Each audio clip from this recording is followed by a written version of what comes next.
He was already sitting when the light shifted a little across the floor. One hand rested on the arm of the wooden chair. The other lay open on his thigh. The chair did not move. It had been in that same place for a long time. He leaned back, then forward, then back again. Not because he needed to, just because he could. The air was still. He cleared his throat once. No reason for it.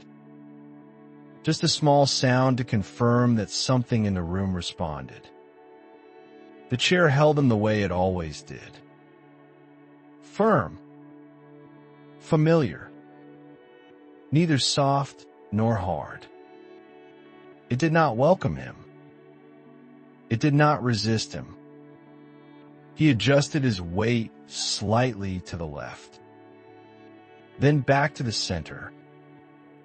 The movement was small, almost invisible. The chair stayed the same. A thin line of light stretched a little farther across the floorboards. He noticed it without turning his head.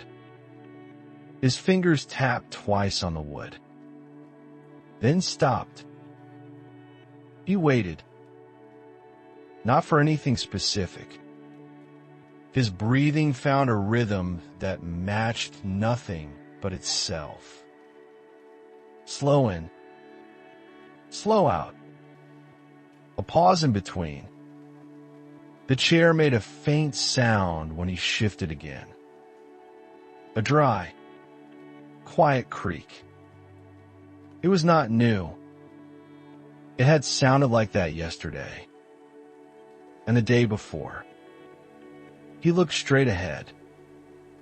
There was nothing particular to see. Nothing that needed attention. One foot pressed lightly against the floor, then lifted, then rested again. Time moved, but it did not announce itself. He remained seated. The chair remained where it had always been. He leaned forward slightly, as if about to stand. His hand pressed more firmly against the wooden arm. Then he did not stand.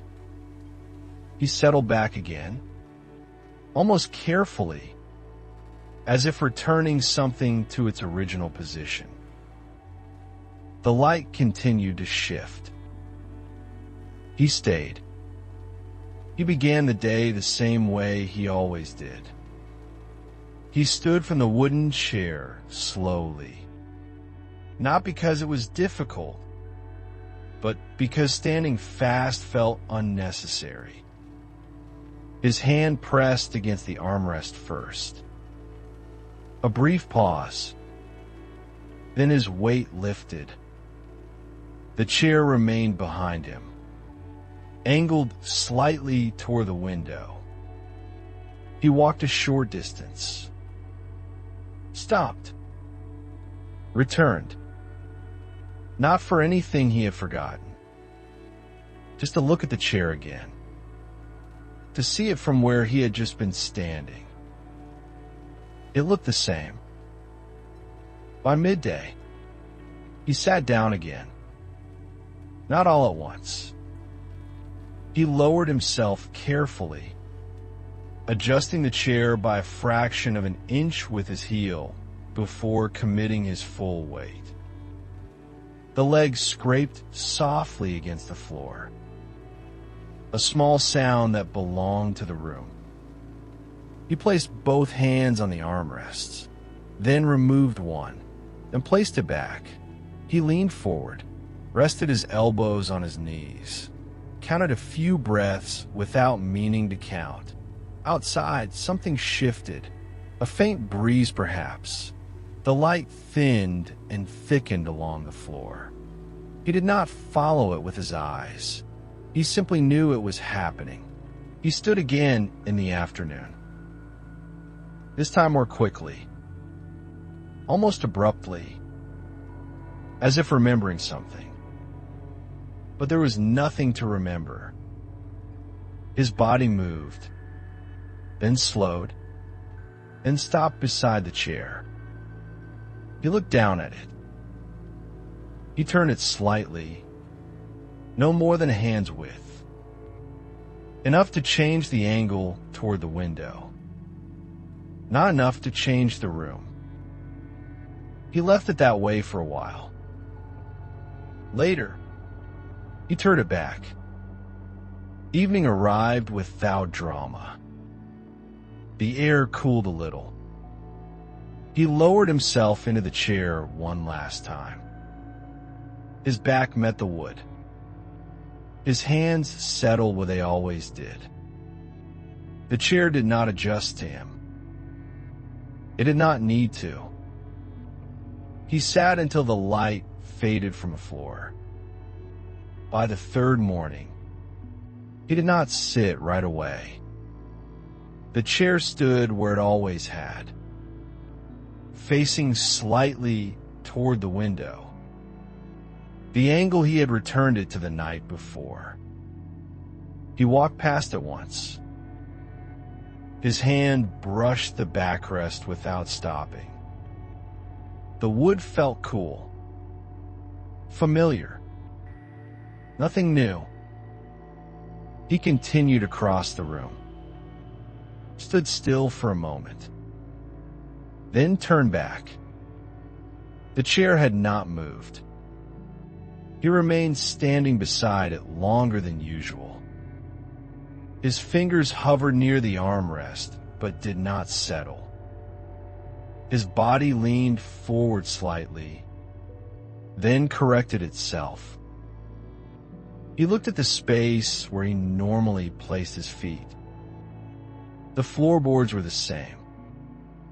The light fell in its usual direction, a thin line stretching inward, patient and quiet. He circled the chair once. It was not a full circle, just a half step around, enough to see the other side, the back legs, the small mark near the bottom where the wood darkened with age. He noticed how the chair seemed lower than he remembered. Not physically lower, just lower. He exhaled and finally lowered himself into it. Slowly, more carefully than before. His hands gripped the armrests first, as if testing their steadiness. The wood did not respond. He shifted his weight, trying to find the exact position he always chose. It took longer. He adjusted twice, then a third time. Something felt slightly off. Not uncomfortable, just not exact. He leaned forward, elbows on knees, but the angle of his back felt unfamiliar. He leaned back, and the support pressed differently against his shoulders. He remained there, noticing the small misalignment without naming it. The chair had not changed. The light continued to move. His breathing stayed steady. Yet the space between his body and the wood felt wider than before. He placed both feet flat on the floor and sat very still, as if stillness might close that space. It did not. That evening, he did not turn the chair back toward the window. He left it slightly angled away, not enough to face the wall, just enough that the light no longer reached the same part of the floor. He stood beside it for a while before sitting. His hand rested on the backrest longer than usual. His thumb moved slowly along the grain of the wood, following a thin line that had always been there. He had never traced it before. He lowered himself into the seat without adjusting it first. The chair received his weight the same way it always had. Firm, certain, unchanged. He did not try to correct the angle of his back this time. He allowed the slight misalignment to remain. His shoulders leaned a little differently. His knees bent at a slightly sharper point. The room looked unfamiliar from this position. Not different, just not centered. He placed his hands on his thighs instead of the armrests. Then, after a pause, he moved one hand back to the wood. He did not grip it. He simply let his palm rest there. The light faded in a direction he was not used to watching. He noticed how quiet the room was when he stopped adjusting himself.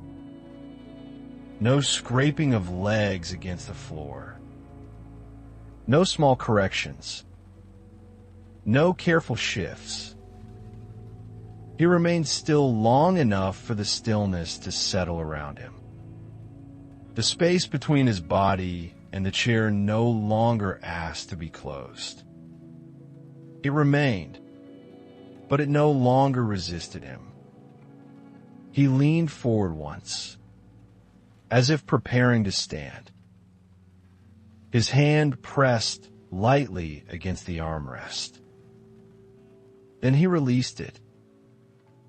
He leaned back again. The chair stayed where it was, and he allowed it to stay. Not every day needs meaning. Some days only need to exist. Quietly. Without purpose. If you're listening in a calm moment, nothing more is required.